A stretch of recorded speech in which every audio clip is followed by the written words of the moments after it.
Tech ലോകത്തെയും business ലോകത്തെയും ഞെട്ടിക്കാൻ പോകുന്ന ഒരു വാർത്ത ഈ ഇടയ്ക്ക് നമ്മൾ കേട്ടു.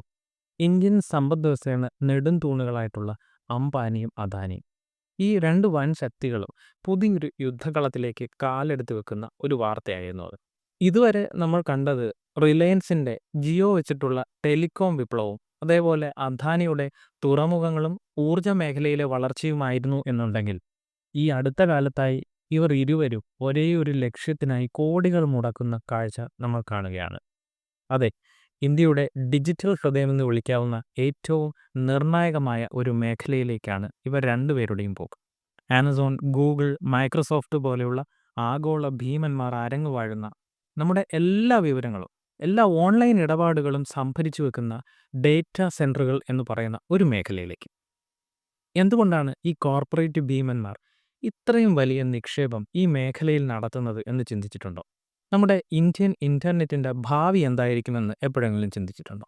നിങ്ങളുടെ ഡേറ്റയുടെ സുരക്ഷയ്ക്ക് എന്താണ് സംഭവിക്കുന്നത്? അതേപോലെ ഈ ഒരു മത്സരത്തിലൂടെ നമ്മൾ സാധാരണക്കാർക്ക് എന്ത് നേട്ടമാണ് അല്ലെങ്കിൽ എന്ത് പ്രശ്നമാണ് ഉണ്ടാകാൻ പോകുന്നത് എന്ന് എപ്പോഴെങ്കിലും ചിന്തിച്ചിട്ടുണ്ടോ? ഇതിനെല്ലാം ഉപരി ഒരു ഡേറ്റാ സെൻറ്റർ നിർമ്മിക്കുമ്പോൾ ആവശ്യമായി വരുന്ന വളരെ വലിയ അളവിലുള്ള ജലത്തിൻ്റെ ഉപയോഗം ഇന്ത്യ പോലെ എക്സ്ട്രീംലി ജലക്ഷാമം അനുഭവിക്കുന്ന ഒരു രാജ്യത്തിനെ എവിടെ കൊണ്ടെത്തിക്കുമെന്നുള്ളൊരു പ്രസക്തമായ ചോദ്യം കൂടി അവിടെ നിലനിൽക്കുന്നു. നമ്മുടെ ഇന്ത്യയെ ലോകത്തിൻ്റെ ഡേറ്റ ഹബ്ബാക്കി മാറ്റാനുള്ള ഈ നീക്കത്തിന് പിന്നിലെ ഞെട്ടിക്കുന്ന സത്യങ്ങളെ പറ്റിയൊക്കെ ഡീറ്റെയിൽഡ് ആയിട്ട് അറിയണമെങ്കിൽ നിങ്ങൾ ഈ വീഡിയോ അവസാനം വരെ കാണുക. അപ്പോൾ നമുക്ക് തുടങ്ങാം. Welcome to my science garage. India അതിൻ്റെ ഡിജിറ്റൽ കുതിപ്പിനും അതേപോലെ AI വിപ്ലവത്തിനും വേണ്ടി പുതിയ ഡേറ്റാ സെൻറ്റർ ഹബ്ബുകളൊക്കെ നിർമ്മിക്കുമ്പോൾ അത് നേരിട്ട് ചെന്നെത്തുന്നത് രാജ്യത്തെ രൂക്ഷമായിട്ടുള്ള ജലപ്രതിസന്ധിയിലേക്കാണ് എന്ന് പറയട്ടെ. ഈ ഡേറ്റാ സെൻറ്ററുകളിലെ സെർവറുകൾ അമിതമായി ചൂടാകാതിരിക്കാൻ വേണ്ടിയിട്ട് വളരെ വലിയ അളവിൽ ജലം ഉപയോഗിക്കുന്നു. സാധാരണയായി ഉപയോഗിക്കുന്ന ഇവാപറേറ്റീവ് കൂളിംഗ് സാങ്കേതിക വിദ്യയിൽ ഉപയോഗിക്കുന്ന വെള്ളത്തിൻ്റെ വലിയൊരു ഭാഗം ഇവാപറേറ്റ് ആയിട്ട് അന്തരീക്ഷത്തിലേക്ക് തന്നെ നഷ്ടപ്പെട്ടു പോവുകയാണ് സാധാരണ നടക്കുന്നത്. ഇതിൻ്റെ ഭീകരത എത്രമാത്രമാണ് എന്ന് പറയാൻ ഒരു ചെറിയ ഉദാഹരണം പറഞ്ഞു തരാം. അതായത് ഒരു 30 മെഗാവാട്ട് ഡേറ്റാ സെൻറ്റർ പോലും ഒരു വർഷം ഏകദേശം 780 ദശലക്ഷം ലിറ്റർ വെള്ളം ഉപയോഗിക്കാൻ സാധ്യതയുണ്ട്. ഇത് ഒരു ദിവസം ഏകദേശം 2,19,700 ലിറ്റർ വരുമെന്നാണ് പറയുന്നത്. 2028ഓടെ AI ഡേറ്റാ സെൻറ്ററുകളുടെ ഉപയോഗം 1068 ബില്യൺ ലിറ്ററിലധികം ജലമാണ് എന്നാണ് പറയുന്നത്. ഇത് 2024 കണക്കിൻ്റെ 11 ഇരട്ടിയായിരിക്കും എന്നുകൂടി ഓർക്കണം. ഇന്ത്യയിലെ ഡേറ്റാ സെൻറ്ററുകൾ കൂടുതലായി സ്ഥാപിക്കപ്പെടുന്ന നഗരങ്ങളിൽ പലതും ഭയങ്കരമായ ജലദൗർലഭ്യം നേരിടുന്ന പ്രദേശങ്ങളാണ്. സാങ്കേതിക വിദ്യയുടെ ഈ ഭീമാകാരമായിട്ടുള്ള ദാഹം താങ്ങാൻ ഈ മഹാനഗരങ്ങൾക്ക് കഴിയില്ല എന്നതാണ് സത്യം. മുംബൈ, ഹൈദരാബാദ്, ചെന്നൈ, ബംഗളൂരു, നോയിഡ, കൊൽക്കത്ത അങ്ങനെയുള്ള സ്ഥലങ്ങളിൽ ഡേറ്റാ സെൻറ്ററുകൾ കൂടുതലായിട്ട് കേന്ദ്രീകരിച്ചിരിക്കുന്നത് നമുക്ക് കാണാം. ഇവയെല്ലാം വൻ നഗരങ്ങളിലെ ജലാവശ്യകതയിൽ മത്സരം നിലനിൽക്കുന്ന പ്രദേശങ്ങളാണ് എന്നൊരു ഫാക്റ്റ് മനസ്സിലാവുമ്പോഴാണ് ഇതിൻ്റെ ശരിക്കും പ്രശ്നം എവിടെയാണ് നിൽക്കുന്നത് എന്ന് നമുക്ക് ഏകദേശം ഊഹം കിട്ടുള്ളൂ. നിലവിൽ ബംഗളൂരു നഗരം കടുത്ത ഭൂഗർഭ ജലശോഷണം അനുഭവപ്പെടുന്ന ഒരു പ്രദേശമാണ്. നവി മുംബൈ പോലെയുള്ള നഗരങ്ങളിൽ ചില സ്ഥലങ്ങളിലൊക്കെ 48 മണിക്കൂറിലധികം നീണ്ടു നിൽക്കുന്ന വാട്ടർ കട്ട് ഉണ്ട് എന്നത് അവിടുത്തെ അവസ്ഥ എത്ര ടെറിഫിക് ആണ് എന്ന് നമുക്ക് ഇടയ്ക്കിടയ്ക്ക് മനസ്സിലാക്കി തരുന്ന കാര്യങ്ങളാണ്. ഇനി ചെന്നൈയിലേക്ക് വരികയാണെന്നുണ്ടെങ്കിൽ അവിടെ പതിവായി വെള്ളപ്പൊക്കവും അതേപോലെ തന്നെ ഫ്രീക്വൻ്റ് ആയിട്ട് വരൾച്ചയും മാറി മാറി അനുഭവപ്പെടുന്ന ഒരു പ്രത്യേക പ്രദേശമാണെന്ന് നമുക്കറിയാം. ഇനി നോയിഡയുള്ള സ്ഥലങ്ങളിലൊക്കെ ആണെന്നുണ്ടെങ്കിൽ വേനൽക്കാലത്ത് 48 ഡിഗ്രി സെൽഷ്യസ് വരെ ഉയരുന്ന ഒരു താപനില അനുഭവപ്പെടുന്ന ഒരു സ്ഥലമാണ് അവിടെ. അപ്പോൾ കനത്ത ചൂട് കാരണം കൂടുതൽ ജലം നിർബന്ധമായും ആവശ്യമുള്ള ചുരുക്കം പ്രദേശങ്ങളിൽ ഒന്നാണത്. ചുരുക്കി പറഞ്ഞാൽ കുടിവെള്ളത്തിനായിട്ട് നഗരവാസികൾ ഈ ഡാറ്റാ സെൻറ്ററുകളുമായിട്ട് ഭാവിയിൽ മത്സരിക്കേണ്ട ഒരു സിറ്റുവേഷൻ ഒരുപക്ഷെ വന്നേക്കാം. പല ഡേറ്റാ സെൻറ്ററുകളും തണുപ്പിക്കാൻ ഫ്രഷ് വാട്ടറൊക്കെയാണ് ഉപയോഗിക്കുന്നത്. അതിനാൽ ഈ ജലം പ്രാദേശിക ജനതയ്ക്ക് കൂടുതലായിട്ട് ലഭിക്കാതെ വരുന്നു. ജലം ഒരു അവശ്യ വസ്തുവായി മാറുമ്പോൾ ഭാവിയിൽ സമരം, സംഘർഷം, പ്രതിഷേധം തുടങ്ങിയ കാര്യങ്ങൾക്കൊക്കെ നമ്മൾ സാക്ഷ്യം വഹിക്കേണ്ടി വരുന്നതായിട്ട് കാണാനായിട്ട് സാധിക്കും. ഡേറ്റാ സെൻറ്ററുകൾ ഭൂഗർഭജലത്തെ ആശ്രയിക്കുന്നത് വർദ്ധിച്ചു വരുന്നത് കൊണ്ട് തന്നെ കിണറുകളും കുഴൽ കിണറുകളും ഒക്കെ വറ്റി വരളാൻ സാധ്യതയുണ്ട്. ഇത് കൃഷിയെയും ദൈനംദിന ഗാർഹിക ആവശ്യങ്ങളുമൊക്കെ താറുമാറാക്കാനും സാധ്യതയുണ്ട്. നമ്മൾ പ്ലാച്ചിമടയിലെ പോലെ വ്യവസായ ആവശ്യങ്ങൾക്കായിട്ട് ഭൂഗർഭജലം അമിതമായി ഊറ്റിയെടുക്കുന്നത് ജനജീവിതം ദുസ്സഹമാകുന്ന കാഴ്ചകളും ഭാവിയിൽ ഒരുപക്ഷെ നമ്മൾ കണ്ടേക്കാം. ഈ ഡേറ്റാ സെന്ററുകളിൽ നിന്നൊക്കെ പുറന്തള്ളുന്നത് ചൂടുവെള്ളമാണ്. ഇത് പ്രാദേശിക നദികളിലേക്കും ജലാശയങ്ങളിലേക്കും ഒക്കെയാണ് എത്തുന്നത്. ഇത് നമ്മുടെ ഇക്കോസിസ്റ്റത്തെ സാരമായി ബാധിക്കും. ഈ ചൂടുവെള്ളം ജലജീവികളുടെയൊക്കെ ആവാസ വ്യവസ്ഥയെ ഇല്ലാതാക്കുകയും ആ ജലത്തിൻ്റെ ഗുണനിലവാരം ഒരു ചെറിയ അളവിലെങ്കിലും കുറയ്ക്കുകയും ചെയ്യുന്നു എന്നുകൂടി ഇതിൻ്റെ കൂടെ മനസ്സിലാക്കേണ്ട കാര്യമാണ്. അങ്ങ് അമേരിക്കയിലൊക്കെ പോവുകയാണെങ്കിൽ നമുക്കവിടെ ഒരു മികച്ച ഉദാഹരണം ഈ ടോപ്പിക്കുമായിട്ട് ബന്ധപ്പെട്ട് കാണാൻ സാധിക്കും.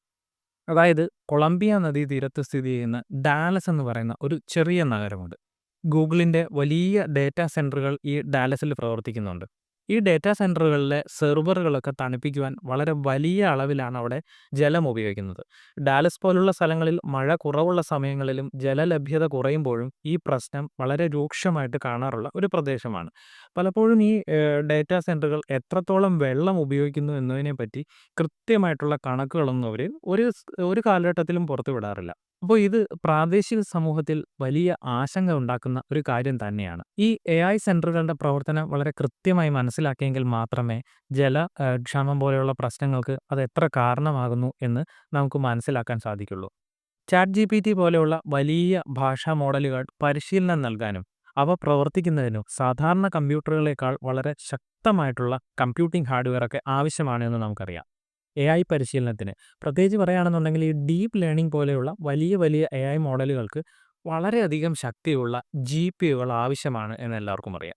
ഈ GPUകൾ സാധാരണ സെർവറുകളേക്കാൾ വളരെ വലിയ അളവിലാണ് വൈദ്യുതി ഉപയോഗിക്കുകയും അപ്പോൾ അതിൻ്റെയൊക്കെ ഫലമായിട്ട് അമിതമായ രീതിയിലുള്ള ചൂടുവെള്ളമാണ് പുറത്തേക്ക് തള്ളുന്നത് എന്ന് മനസ്സിലാക്കുക. ഒരു എക്സാമ്പിൾ പറയാം. നിങ്ങളുടെ ഫോണിൽ IPLലെ ഏതെങ്കിലും ഒരു ക്രിക്കറ്റ് മാച്ച് കാണണമെന്ന് ആഗ്രഹിച്ച് അത് സെർച്ച് ചെയ്യുന്നുവെന്ന് ജസ്റ്റ് ഒന്ന് ഇമാജിൻ ചെയ്യുക. അപ്പോൾ നിങ്ങളുടെ ഫോൺ നിങ്ങൾ ടൈപ്പ് ചെയ്ത വെബ്സൈറ്റിൻ്റെ പേര് യഥാർത്ഥത്തിൽ എവിടെയാണ് ഉള്ളത് എന്നാണ് കണ്ടെത്താനായിട്ട് ആദ്യം ശ്രമിക്കുന്നത്. ഇതിനെ നമ്മൾ ഡൊമൈൻ നെയിം സിസ്റ്റം ലുക്കപ്പ് അല്ലെങ്കിൽ DNS എന്നൊക്കെയാണ് സാധാരണ വിശേഷിപ്പിക്കുന്നത്. DNS ഈ വെബ്സൈറ്റിൻ്റെ IP അഡ്രസ്സാണ് നൽകുന്നത്. നിങ്ങൾ സെർച്ച് ചെയ്ത ചോദ്യം ചെറിയ ചെറിയ ഡേറ്റ പാക്കറ്റുകളായിട്ട് സ്പ്ലിറ്റ് ചെയ്യും. ഈ ഡേറ്റ പാക്കറ്റുകൾ ആദ്യം നിങ്ങളുടെ വീട്ടിലെ അല്ലെങ്കിൽ നിങ്ങളുടെ ഓഫീസിലെ റൂട്ടറിലേക്കാണ് എത്തിപ്പെടുന്നത്. റൂട്ടറിൽ നിന്ന് ഈ ഡേറ്റ ജിയോ അല്ലെങ്കിൽ എയർടെൽ പോലെയൊക്കെയുള്ള നിങ്ങളുടെ ISP നെറ്റ്വർക്കിലേക്കാണ് പിന്നീട് കടക്കുന്നത്. ISPയുടെ വലിയ നെറ്റ്വർക്കിലൂടെ ഈ പാക്കറ്റുകൾ ലോകമെമ്പാടുമുള്ള ഒപ്റ്റിക്കൽ ഫൈബർ കേബിളുകൾ വഴി അതിൻ്റെ ലക്ഷ്യസ്ഥാനമായിട്ടുള്ള ഡേറ്റാ സെൻറ്ററിലേക്ക് വളരെ സ്പീഡിൽ സഞ്ചരിച്ചെത്തുന്നു. തുടർന്ന് ഈ ഡേറ്റ പാക്കറ്റുകൾ ഡേറ്റാ സെൻറ്ററിലെ എഡ്ജ് റൂട്ടറിലേക്കാണ് പിന്നീട് പ്രവേശിക്കുന്നത്. ഡേറ്റാ സെൻറ്ററിലെ ഏറ്റവും പ്രധാനപ്പെട്ട ഒരു ഉപകരണമുണ്ട്. അതിനെ നമ്മൾ ലോഡ് ബാലൻസർ എന്നൊക്കെയാണ് വിളിക്കുന്നത്. സെൻറ്ററിനുള്ളിൽ ലക്ഷക്കണക്കിന് സെർവറുകളൊക്കെ ഉള്ളതിനാൽ തന്നെ ഈ സെർവറുകളിൽ ഏതിലാണ് നിലവിൽ ഏറ്റവും വേഗത്തിൽ നമ്മോട് പ്രതികരിക്കാൻ കഴിയുന്നത് എന്ന കണ്ടെത്തലാണ് ഞാൻ ഈ സൂചിപ്പിച്ച ലോഡ് ബാലൻസറിൻ്റെ ഏറ്റവും പ്രധാനപ്പെട്ട ജോലി. സോ ഈ ലോഡ് ബാലൻസർ നിങ്ങളുടെ സെർച്ച് റിക്വസ്റ്റ് ഏറ്റവും അനുയോജ്യമായ ഒരു വെബ് സെർവറിലേക്ക് കൈമാറുകയാണ് ചെയ്യുന്നത്. ഈ റിക്വസ്റ്റ് വെബ് സെർവർ സ്വീകരിക്കുകയും നിങ്ങളുടെ ചോദ്യം വിശകലനം ചെയ്യുന്നതിനായിട്ട് ആപ്ലിക്കേഷൻ സെർവറിലേക്ക്, അതായത് സെർച്ച് എഞ്ചിൻ ആപ്ലിക്കേഷനുകളിലേക്ക് പിന്നീട് കൈമാറ്റം ചെയ്യുകയും ചെയ്യുന്നു. അപ്പോൾ ഈ ആപ്ലിക്കേഷൻ സെർവർ നിങ്ങളുടെ ചോദ്യം എടുത്ത് കോടിക്കണക്കിന് വെബ് പേജുകൾ ഇൻഡെക്സ് ചെയ്തു വെച്ചിട്ടുള്ള ഡേറ്റാബേസ് സെർവറുകളിലേക്കാണ് പിന്നീട് ട്രാൻസ്ഫർ ചെയ്യുന്നതെന്ന് മനസ്സിലാക്കാം. ഡേറ്റാബേസ് സെർവറുകൾ ഏറ്റവും അനുയോജ്യമായിട്ടുള്ള ഫലങ്ങൾ വേർതിരിച്ചെടുക്കുകയും അവയൊരു വെബ് പേജ് രൂപത്തിലേക്കൊക്കെ ക്രമീകരിക്കുകയും ചെയ്യാറുണ്ട്. ഇങ്ങനെ ക്രമീകരിച്ച ശേഷം അത് വെബ് സെർവറിലേക്ക് തിരികെ അയക്കുകയും ചെയ്യുന്നു. അപ്പോൾ ഈ തയ്യാറാക്കപ്പെട്ട ഈ ഒരു റിസൾട്ട് വീണ്ടും ഡേറ്റ പാക്കറ്റുകളൊക്കെ ആയിട്ട് സ്പ്ലിറ്റ് ചെയ്യുകയും അതേ വഴിയിലൂടെ, അതായത് വെബ് സെർവറിൽ നിന്ന് ലോഡ് ബാലൻസറിലേക്കും അവിടെ നിന്ന് എഡ്ജ് റൂട്ടറിലേക്കും അവിടെ നിന്ന് റൂട്ടർ വഴി നിങ്ങളുടെ ഫോണിലേക്കും ആദ്യം പോയ അതേ പാതയിലൂടെ തിരിച്ചു വരുന്നു. അപ്പോൾ നിങ്ങളുടെ ഫോൺ ഈ പാക്കറ്റുകളൊക്കെ സ്വീകരിച്ച് അതിനെ ഒരുമിപ്പിച്ച് അതിൻ്റെ റിസൾട്ട് ബ്രൗസറിൽ വെബ് പേജായിട്ട് കാണിച്ചു തരികയാണ് ചെയ്യുന്നത്. അപ്പോൾ കേൾക്കുമ്പോൾ തലയ്ക്ക് ഭ്രാന്ത് പിടിക്കുന്ന രീതിയിലുള്ള ഭയങ്കരമായ പ്രോസസ്സുകളൊക്കെയാണ് ഇവിടെ നടക്കുന്നതെങ്കിലും ഈ മുഴുവൻ പ്രക്രിയയും, അതായത് നിങ്ങൾ സെർച്ച് ചെയ്യുന്ന നിമിഷം മുതൽ നിങ്ങൾക്ക് ഫലം ലഭിക്കുന്നത് വരെയുള്ള ആ ഒരു ഹോൾ പ്രോസസ്സ് സാധാരണയായി മൈക്രോ സെക്കൻഡുകൾക്കുള്ളിൽ പൂർത്തിയാക്കുന്നതെന്നും നിങ്ങൾ ശ്രദ്ധിക്കേണ്ട കാര്യമാണ്. ലോകമെമ്പാടുമുള്ള ഡേറ്റ ഉപയോഗത്തിൻ്റെ അളവ് നാളിതുവരെ വ്യക്തമാക്കുന്ന ഒരു പ്രധാനപ്പെട്ട കാര്യം അതിൻ്റെ ശക്തമായ വളർച്ച തന്നെയാണ് എന്ന് മനസ്സിലാക്കാം. ഓരോ വർഷം കഴിയുന്തോറും ഡേറ്റയുടെ ഉപയോഗം ഇരട്ടിയോ അതിലധികമോ ആണെന്നാണ് ഈ കണക്കുകൾ സൂചിപ്പിക്കുന്നത്. അപ്പോൾ ഈ ഒരു വലിയ വളർച്ചയെ നമ്മൾ ഡേറ്റ എക്സ്പ്ലോഷൻ എന്നാണ് സാധാരണ വിളിക്കുന്നത്. ഈ ഡേറ്റ ഉപയോഗത്തിൻ്റെ വളർച്ച അളക്കുന്ന ഒരു യൂണിറ്റ് ഉണ്ട്, സെറ്റാബൈറ്റ് എന്നാണ് പറയുന്നത്. അപ്പോൾ ഒന്ന് ഓർക്കുക, ഒരു സെറ്റാബൈറ്റ് എന്നാൽ 1 ട്രില്യൺ ജിഗാബൈറ്റിന് തുല്യമാണ് എന്ന് ഓർക്കണം. ശരിക്കും കിളി പറത്തുന്ന കണക്കുകളൊക്കെയാണ്. ലോകമെമ്പാടുമുള്ള ആളുകൾ കമ്പ്യൂട്ടറിനേക്കാൾ കൂടുതൽ സ്മാർട്ട് ഫോണുകളാണ് ഇപ്പോൾ ഉപയോഗിച്ച് ഇന്റർനെറ്റ് ബ്രൗസിംഗ് ഒക്കെ നടത്തുന്നത്. അപ്പോൾ ഈ ഒരു സിറ്റുവേഷൻ ഉള്ളതുകൊണ്ടാണ് ഡാറ്റ ഇങ്ങനെ കുതിച്ച് ചാടിക്കൊണ്ടിരിക്കുന്നത്. സ്മാർട്ട് വാച്ചുകൾ, സ്മാർട്ട് ഹോം ഉപകരണങ്ങൾ, വ്യാവസായിക സെൻസറുകൾ, അപ്പോൾ ഇതേപോലെയുള്ള ഉപകരണങ്ങൾ തത്സമയം ഡേറ്റകൾ പ്രൊഡ്യൂസ് ചെയ്യുകയും അത് കൈമാറ്റം ചെയ്യുകയും ചെയ്യുന്നതുകൊണ്ട് തന്നെ ഡേറ്റ വലിയ രീതിയിൽ കുതിച്ച് മുന്നേറിക്കൊണ്ടിരിക്കുകയാണ്. ഫയലുകളും ആപ്ലിക്കേഷനുകളും കമ്പ്യൂട്ടറിലെ ഹാർഡ് ഡ്രൈവിന് പകരം Google drive, drop box, iCloud പോലെയുള്ള ക്ലൗഡുകളിൽ ഡേറ്റ സംഭരിക്കുന്ന ഒരു പ്രവണതയുണ്ട്. അപ്പോൾ ഇതും ഈ ഒരു ഡേറ്റയുടെ വളർച്ചയ്ക്ക് വലിയ പങ്ക് വഹിക്കുന്നുണ്ട് എന്ന് കൂടി നമ്മൾ മനസ്സിലാക്കണം. ഇനി ഇതിൻ്റെ ഏറ്റവും വലിയ വെല്ലുവിളികളൊന്ന്, വലിയ AI മോഡലുകൾക്ക് പരിശീലനം നൽകാനും അത് പ്രവർത്തിക്കാനും വേണ്ട കണക്കില്ലാത്ത ഊർജ്ജ ഉപയോഗമാണ് ഇതിൻ്റെ ഏറ്റവും വലിയ പ്രശ്നം. ChatGPT പോലെയുള്ള മോഡലുകൾക്ക് പരിശീലനം നൽകുവാൻ ആഴ്ചകളോ അല്ലെങ്കിൽ ഒരുപക്ഷെ മാസങ്ങളോ ഒക്കെ എടുക്കാറുണ്ട്. ഈ സമയം അത്രയും ആയിരക്കണക്കിന് GPUകളും മറ്റ് ചിപ്പുകളും പൂർണ്ണ ശേഷിയിൽ പ്രവർത്തിക്കാൻ വളരെ വളരെ വലിയ രീതിയിലുള്ള വൈദ്യുതി ആവശ്യമാണെന്ന് മനസ്സിലാക്കണം. കണക്കുകൾ പരിശോധിക്കുമ്പോൾ ഇത് ഏകദേശം ഒരു വർഷം 130ലധികം വീടുകൾക്ക് വേണ്ട വൈദ്യുതിയുടെ അളവിന് തുല്യമായ അളവിലുള്ള ഒരു ഇലക്ട്രിസിറ്റിയാണ് എന്ന് പറയുമ്പോൾ നമ്മൾ ഒരുപക്ഷെ ഞെട്ടിയേക്കാം. ഇങ്ങനെ ഒരു അവസ്ഥയിൽ ഈ ലോകമെമ്പാടുമുള്ള ആളുകൾ ദിവസവും ഇരുന്ന് ഇന്റർനെറ്റ് ഉപയോഗിക്കുന്ന ആ ഒരു സിറ്റുവേഷനെ പറ്റി നിങ്ങളൊന്ന് ചിന്തിച്ച് നോക്കുക. കാൽക്കുലേറ്റ് ചെയ്യാൻ പറ്റാത്ത ഒരു കണക്കിലേക്കൊക്കെ ആ ഡേറ്റ പോകും. കൂടുതൽ ഊർജ്ജം വേണമെന്നാൽ അതിൻ്റെ അർത്ഥം എന്താണ്? കൂടുതൽ ഇന്ധനങ്ങൾ ഉപയോഗിക്കുന്നത് ആവശ്യമായി വരും എന്നുള്ളതാണ്. അപ്പോൾ കൂടുതൽ ഇന്ധനങ്ങൾ ഉപയോഗിക്കുന്നു എന്ന് വെച്ചാൽ അതിൻ്റെ അർത്ഥം എന്താണ്? വളരെ വലിയ അളവിലുള്ള കാർബൺ എമിഷൻ നടക്കുന്നു എന്നാണ് അതിൻ്റെ ഒരു പ്രശ്നം. അപ്പോൾ ഇങ്ങനെ ഒരു പ്രശ്നം നിലനിൽക്കുന്നത് കൊണ്ട് തന്നെ പാരിസ്ഥിതിക സുരക്ഷ എവിടെ എത്തി നിൽക്കുന്നു എന്നത് ഞാൻ പറയാതെ തന്നെ നിങ്ങൾക്ക് മനസ്സിലായി എന്ന് ചിന്തിക്കുന്നു. അപ്പോൾ ഇത്രയധികം പൊതു പാരിസ്ഥിതിക പ്രശ്നങ്ങൾ ഇത് ഉണ്ടാക്കുന്നുണ്ട് എന്നുണ്ടെങ്കിൽ ഡേറ്റാബേസ് സെന്ററുകളുടെ ആവശ്യകത എന്തിനാണ്? ഇത് സ്ഥാപിക്കാതെയൊക്കെ ഇരുന്നാൽ പോരെ? അപ്പോൾ ഇങ്ങനെയുള്ള സംശയങ്ങളൊക്കെ ഒരുപക്ഷെ നിങ്ങളുടെ മനസ്സിൽ തീർച്ചയായിട്ടും വന്നേക്കാം. എന്നാൽ ഞാൻ ഇനി പറയാൻ പോകുന്ന ഒരു കാര്യം കൂടി സസൂക്ഷ്മം കേൾക്കുക. നമ്മൾ ഉപയോഗിക്കുന്ന പല മോഡേൺ AI സംവിധാനങ്ങളും നമ്മളുടെ ഡേറ്റ സ്റ്റോർ ചെയ്തു വെക്കുന്നത് എവിടെയാണ് എന്ന് നിങ്ങൾക്കറിയാമോ? പലപ്പോഴും നിങ്ങളുടെ ആരോഗ്യനിലയോ സാമ്പത്തിക ഇടപാടുകളോ അല്ലെങ്കിൽ വ്യക്തിപരമായിട്ടുള്ള ആശയവിനിമയങ്ങൾ പോലെയുള്ള ഡീറ്റെയിൽഡ് ആയിട്ടുള്ള ഡേറ്റകൾ പലപ്പോഴും പല വിദേശ രാജ്യങ്ങളുടെ ഡേറ്റാ സെൻ്ററുകളിലായിരിക്കും ഉണ്ടാവുക. കേൾക്കുമ്പോൾ വലിയ പ്രശ്നങ്ങളൊന്നും ഉള്ളതായിട്ട് നമുക്ക് പ്രഥമ ദൃഷ്ട്യാ തോന്നില്ല.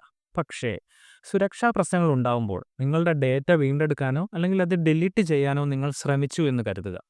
നിങ്ങൾ ഫേസ് ചെയ്യാൻ പോകുന്നത് ആ വിദേശ രാജ്യത്തിൻ്റെ നിയമങ്ങളുടെ നൂലാമാലകളാണ്. ആ ഡേറ്റാബേസിൽ നമുക്കൊന്ന് കൈ കടത്തണമെന്നുണ്ടെങ്കിൽ ആ രാജ്യത്തിൻ്റെ നിയമപരമായിട്ടുള്ള അനുമതി തീർച്ചയായിട്ടും നമുക്ക് അത്യാവശ്യമായി വരും. ഇത് സമയമെടുക്കുന്നതും എക്സ്പെൻസീവ് ആയിട്ടുള്ളതും പലപ്പോഴും ഓൾമോസ്റ്റ് ഇമ്പോസിബിൾ ആയിട്ടുള്ള ഒരു പ്രക്രിയയാണെന്ന് കൂടി ഞാൻ ഇതിൻ്റെ കൂടെ പറയാം. അപ്പോൾ ആ ഒരു രാജ്യത്തിൻ്റെ പരമാധികാര നിയമങ്ങൾക്ക് കീഴിലായിരിക്കും നമ്മുടെ ഡേറ്റ എന്നാണ് അതിൻ്റെ അർത്ഥം. ഇനി ഒരു കാര്യം കൂടി, ഡേറ്റ കൈകാര്യം ചെയ്യുന്നതിൽ ആ രാജ്യത്തിനുണ്ടാകുന്ന വീഴ്ചകൾ നമുക്ക് നമ്മുടെ രാജ്യത്തെ നിയമങ്ങൾ ഉപയോഗിച്ച് ചോദ്യം ചെയ്യാൻ കഴിഞ്ഞില്ല എന്നൊരു സിറ്റുവേഷൻ കൂടി വന്നേക്കാം. അപ്പോൾ ഡേറ്റ നമ്മുടെ രാജ്യത്ത് തന്നെയാണ് എന്നുണ്ടെങ്കിൽ ഒരു സുരക്ഷാ പ്രശ്നമൊക്കെ ഉണ്ടായാൽ നമ്മുടെ നിയമം ഉപയോഗിച്ച് അതിവേഗം നടപടിയെടുക്കാനാവും എന്നതും ഈ ഒരു ഡേറ്റ കൈകാര്യം ചെയ്യുന്ന കമ്പനികൾക്ക് നമ്മുടെ രാജ്യത്തെ നിയമങ്ങളോടൊരു കൂറുള്ളതിനാൽ ഈ ഒരു പ്രോസസ്സ് വളരെ ഈസി ആയിട്ട് നടക്കുമെന്നുള്ളതൊക്കെ നമ്മുടെ രാജ്യത്ത് ഡേറ്റാബേസ് ഉള്ളതിൻ്റെ ഗുണങ്ങളാണ്. നമ്മുടെ പേയ്മെൻറ്റ് സിസ്റ്റം ഡേറ്റകളെല്ലാം തന്നെ നമ്മുടെ രാജ്യത്ത് തന്നെ സൂക്ഷിക്കേണ്ടത് വളരെ അത്യാവശ്യമാണ് എന്നാണ് RBI പോലെയുള്ള ബാങ്കുകൾ പോലും നമുക്ക് നൽകുന്ന മുന്നറിയിപ്പ്. അപ്പോൾ നിങ്ങൾ ശരിക്കും ഒന്ന് ആലോചിച്ച് നോക്കുക. ഓൺഷോർ ഡേറ്റാ സെൻറ്റേഴ്സ് നമുക്ക് ശരിക്കും വേണ്ട കാര്യം തന്നെയല്ലേ? Because a nation doesn't own its data cannot own its destiny എന്നാണ് പറയുന്നത്. ഡേറ്റാ സെൻറ്ററുകൾ നമ്മുടെ രാജ്യത്തിന് എത്രമാത്രം പ്രധാനപ്പെട്ടതാണോ അത്ര തന്നെ പ്രധാനപ്പെട്ടതാണ് അതിൻ്റെ നടത്തിപ്പിന്മേൽ നമ്മൾ കൈക്കൊള്ളുന്ന ചില പ്രധാനപ്പെട്ട മുൻകരുതലുകൾ. പുറത്തെ തണുത്ത അന്തരീക്ഷം നേരിട്ട് ഉപയോഗിച്ചുകൊണ്ട് സെർവറുകൾ തണുപ്പിക്കുന്ന ഫ്രീ കൂളിംഗ് സിസ്റ്റം, സെർവർ റാക്കുകളെ നോൺ കണ്ടക്റ്റിംഗ് ദ്രാവകത്തിൽ പൂർണ്ണമായി മുക്കി വെച്ചുകൊണ്ട് തണുപ്പിക്കുന്ന ലിക്വിഡ് ഇമ്മേർഷൻ കൂളിംഗ്, അതേപോലെ ഡേറ്റാ സെൻറ്ററുകളിൽ ഉപയോഗിക്കുന്ന വെള്ളം ശുദ്ധീകരിച്ച് വീണ്ടും വീണ്ടും കൂളിങ്ങിനായി ഉപയോഗിക്കുന്ന ആ ഒരു ടെക്നിക്ക്, അതുമല്ലെങ്കിൽ നഗരത്തിലെ മറ്റ് ആവശ്യങ്ങൾക്കൊക്കെ ഈ ജലം നൽകുന്ന പ്രോസസ്സ്. ഇങ്ങനെ പല കാര്യങ്ങളിലൂടെ ഈ ജലക്ഷാമം എന്ന് പറയുന്ന പ്രശ്നത്തെ നമുക്ക് തീർച്ചയായിട്ടും പരിഹരിക്കാൻ സാധിക്കുന്ന ഒരു വസ്തുത തന്നെയാണ്. ഡേറ്റാ സെൻറ്ററുകൾ പ്രവർത്തിക്കാൻ സൗരോർജ്ജം, അതായത് ഈ സോളാർ പവർ അല്ലെങ്കിൽ വിൻഡ് പവർ തുടങ്ങിയവയൊക്കെ പരമാവധി നമുക്ക് ഉപയോഗിക്കാം. സാധ്യമെങ്കിൽ സെൻറ്ററിൻ്റെ പരിസരത്ത് തന്നെ ഇത്തരം പ്ലാന്റുകൾ നമുക്ക് സ്ഥാപിക്കുകയും ചെയ്യാം. പഴക്കം ചെന്നതും ഊർജ്ജം കൂടുതൽ ആവശ്യവുമായിട്ടുള്ള സെർവറുകൾ മാറ്റുകയോ അല്ലെങ്കിൽ ഉപയോഗിക്കാത്ത സെർവറുകളൊക്കെ ഷട്ട് ഡൗൺ ചെയ്യുകയോ ചെയ്യുന്നതിലൂടെ ഈ പ്രശ്നങ്ങൾക്ക് പരിഹാരം ഉണ്ടാക്കാം. സെർവറുകൾ പുറന്തള്ളുന്ന ചൂട് വെറുതെ പാഴാക്കി കളയാതെ സമീപത്തെ കെട്ടിടങ്ങൾക്കോ ഓഫീസുകൾക്കോ അല്ലെങ്കിൽ ചൂടുവെള്ളം നിർമ്മിക്കാനോ ഒക്കെയായിട്ട് ഇത് ഫലപ്രദമായിട്ട് ഉപയോഗിക്കാവുന്നത് കൂടിയാണ്. യൂറോപ്പിലുള്ള ചില ഡേറ്റാ സെന്ററുകൾ ഈ മാർഗ്ഗങ്ങൾ ഓൾറെഡി അവലംബിച്ചിട്ടുള്ളതായിട്ട് കൂടി നമുക്ക് കാണാം. വ്യക്തിഗത വിവരങ്ങൾ മറ്റ് രാജ്യങ്ങളിലെ സെർവറുകളിൽ സൂക്ഷിക്കുമ്പോൾ ഉണ്ടാകുന്ന നിയമപരവും സുരക്ഷാപരവുമായ വെല്ലുവിളികളൊക്കെ ഒഴിവാക്കാൻ ഡേറ്റ ലോക്കലൈസേഷൻ വളരെ അത്യാവശ്യമാണ്. അതായത് രാജ്യത്തെ പൗരന്മാരുടെ സെൻസിറ്റീവ് ആയിട്ടുള്ള ഡേറ്റ രാജ്യത്തിനകത്ത് തന്നെയുള്ള വിശ്വസനീയമായിട്ടുള്ള ഡേറ്റാ സെന്ററുകളിൽ മാത്രം സൂക്ഷിക്കുന്നതിനുള്ള നിയമങ്ങൾ കൊണ്ടുവരികയാണ് ചെയ്യേണ്ടത്. ഇതിലൂടെ ഡേറ്റ വീണ്ടെടുക്കാൻ മറ്റൊരു രാജ്യത്തിൻ്റെ സ്പെഷ്യൽ പെർമിഷൻ ഒന്നും നമുക്ക് വേണ്ട എന്നൊരു പ്രോസസ്സുണ്ട്. ഇനി ഒരു വിദേശ രാജ്യത്തിൻ്റെ സെർവറിൽ തന്നെയാണ് ഡേറ്റ സൂക്ഷിക്കേണ്ടി വന്നത് എന്ന് കരുതുക. അത് എൻഡ് ടു എൻഡ് എൻക്രിപ്ഷൻ ഉപയോഗിച്ച് സംരക്ഷിക്കുകയാണ് വേണ്ടത്. നമ്മുടെ രാജ്യത്തെ നിയമപരമായിട്ടുള്ള എൻക്രിപ്ഷൻ കീസ് ഉപയോഗിച്ച് മാത്രമേ ഈ വിവരങ്ങൾ ഡീക്രിപ്റ്റ് ചെയ്യുവാൻ നമുക്ക് സാധിക്കാവൂ. അപ്പോൾ ഈ രീതിയിലാണ് നമ്മൾ സുരക്ഷ ഡേറ്റയിന്മേൽ ഉറപ്പാക്കേണ്ടത് എന്ന് മനസ്സിലാക്കണം. സർക്കാർ സംവിധാനങ്ങൾ, ബാങ്കുകൾ തുടങ്ങിയ വളരെ പ്രധാനപ്പെട്ട സ്ഥാപനങ്ങൾ നാഷണൽ ക്ലൗഡ് ഇൻഫ്രാസ്ട്രക്ചർ ഉപയോഗിക്കുന്നതും ഒരു നല്ല ഓപ്ഷനായിട്ടാണ് എനിക്ക് തോന്നുന്നത്.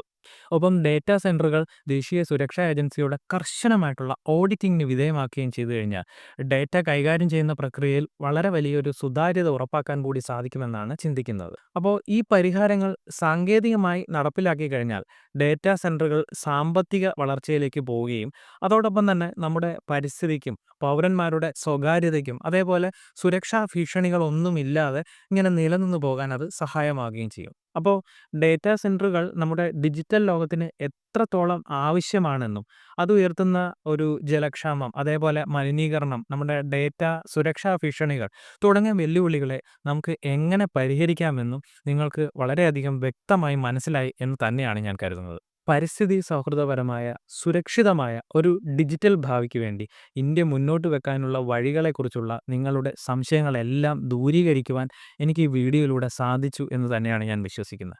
അപ്പോൾ ഇത്തരത്തിൽ നമ്മുടെ ജീവിതത്തെ സ്വാധീനിക്കുന്ന വിഷയങ്ങളെക്കുറിച്ച് കൂടുതൽ ആഴത്തിൽ പഠിക്കുവാനും ഓരോ സാങ്കേതിക വിദ്യകളുടെയും ഇരുവശങ്ങളെ പറ്റിയും വളരെ ഡീറ്റെയിൽഡായിട്ട് നിങ്ങൾക്ക് അറിയുവാൻ താല്പര്യമുണ്ട് എന്നുണ്ടെങ്കിൽ ഇപ്പോൾ തന്നെ ഈ ചാനൽ സബ്സ്ക്രൈബ് ചെയ്ത് വെക്കുക. മാത്രമല്ല ഈ ചർച്ചയെക്കുറിച്ചുള്ള നിങ്ങളുടെ വിലയേറിയ അഭിപ്രായങ്ങൾ താഴെ കമൻറ്റ് ചെയ്യാനും മടിക്കരുത്. അടുത്ത ഒരു വീഡിയോയിൽ മറ്റൊരു പ്രധാനപ്പെട്ട വിഷയവുമായി വീണ്ടും നമുക്ക് കാണാം. അതുവരെ it's me Liju signing off.